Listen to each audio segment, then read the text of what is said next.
and welcome to the 122nd edition of Beer Issues. My name is Matt Bruckert, and I'm coming to you from Casa de Bruckert, where we're going to be trying another world-class beer. Today we're going to be sampling the St Bernardus Abt 12, which is a Belgian-style quad or quadruple, or a Belgian strong ale. So I'm going to go ahead and open this. Now this beer, when I say world-class, it is truly world-class. The beer is rated 99 out of 100. So it's about as good as it gets. All right, so now this beer is actually ranked the number 3 Belgian quad in the world, or quadruple in the world, or Belgian strong ale, dark strong ale, whatever you want to call it.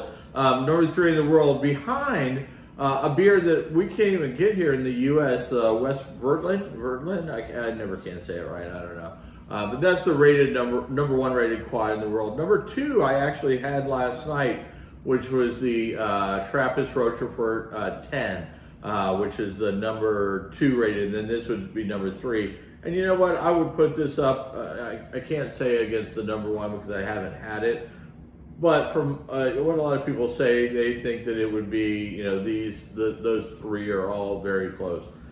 So I'm a giant fan of this beer. I'm going to go ahead and smell it here. We're going to talk about it. Now, this is the original recipe that they've been using since 1946. So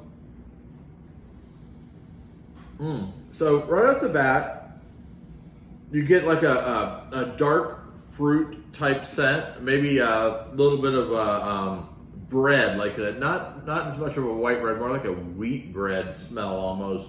And then of course the Belgian yeast, which really to me is what makes a good Belgian beer. The Belgian yeast they use, there's something about it. It's magical. But this is a 10% beer, so you do smell the alcohol in it also. Now I'm not going to waste any time. I'm going to go ahead and I'm going to swirl it around just a little bit here. Oh yeah. So I'm going to go ahead and take a sip of this.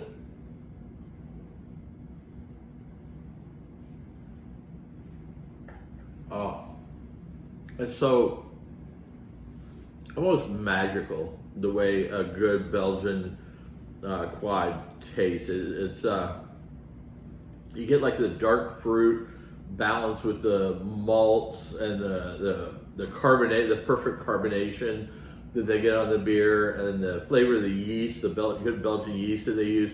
It just to me, there's a reason this beer is considered world class. And you know it's a good beer when I have a glass that matches the beer, which is the St Bernardus and the St Bernardus. I get those for special beers, or at least I tend to.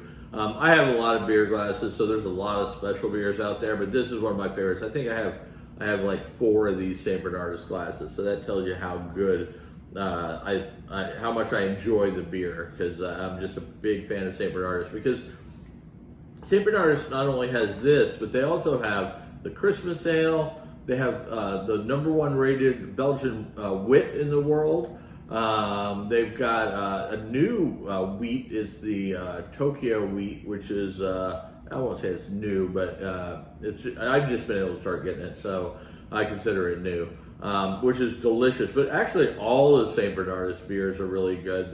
They have 6, 9, 12. They're all just high quality, great beers. And I actually got to meet the brewmaster from St Bernardus. He was here in Sanford, Florida, and I met him at Buster's Bistro. He was there one night, and I got introduced to him. Really heck of a nice guy. And we also, which is kind of cool, they make cheese there at St Bernardus, so we got to have some of the cheese that they had brought over from Belgium. And boy, it was some spectacular cheese. And they have a bed and breakfast there, so you can actually stay there right at the brewery, which is probably what I would have to do. I would get to drinking so many of these high-octane beers, I'd need to stay there and sleep it off, because they're just so delicious and so wonderful. You can't go wrong.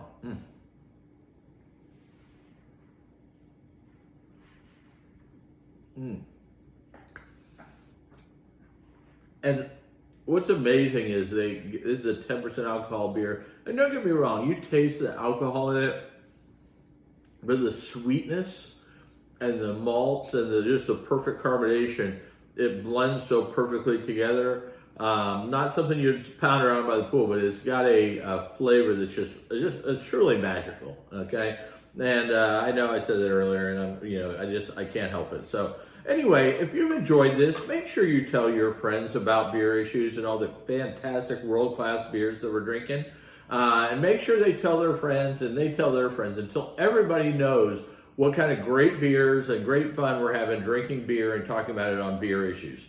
And if you got any beers that you'd like me to try, make sure you can send it to me in messages. You can bring them by the house. You can mail them to me. I don't care, whatever. But if you got one that you'd like me to do a Beer Issues on, make sure you let me know through comments or whatever. If I can find it, I'll certainly do a Beer Issues on it. I've done lots of different Beer Issues. I'm always looking for new beers to try. So if you got one I haven't had or one that I just haven't got to yet, I'd be glad to put it up front and we'll do that Beer Issues for that. Okay. And if you want any cool Beer Issues merchandise, hats, phone cases, shirts, go to shop.beerissues.com. And as my wife likes to say, I have Belgian Beer Issues.